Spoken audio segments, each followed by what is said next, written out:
জীবনটা আসলে সহজ কোনো গল্প না। এটা একটা মানুষের নীরব যুদ্ধের নাম। বাইরে থেকে মানুষকে যতটা শান্ত দেখায়, ভেতরে ভেতরে মানুষ ততটাই ক্লান্ত। কেউ টাকার জন্য যুদ্ধ করছে, কেউ পরিবারের দায়িত্ব নিয়ে, কেউ কেউ নিজের ভাঙা স্বপ্নগুলো নিয়ে। তবুও মানুষ থেমে থাকে না, কারণ জীবন কাউকে থেমে থাকার সুযোগ খুবই কম দেয়। অনেক মানুষ আছে যারা প্রতিদিন হাসি মুখে কথা বলে, অথচ রাতে একা হলে নীরবে ভেঙে পড়ে, কারণ সবাই কান্না প্রকাশ করতে পারে না। কিছু মানুষ কষ্ট নিয়েও বাঁচতে শিখে যায়।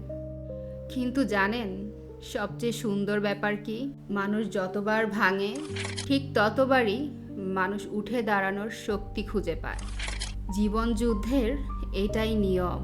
পড়ে গেলে আবার উঠতে হবে, কারণ অন্ধকার সময় মানুষকে শেষ করতে না, মানুষকে শক্ত করতে আসে।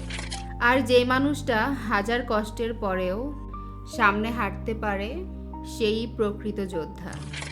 তাই জীবনের সবচেয়ে কঠিন সময়কে ভয় পাবেন না, কারণ আজ আপনি যে যুদ্ধটা লড়ছেন, কারণ এটাই একদিন আপনার সবচেয়ে বড় শক্তির গল্প হবে।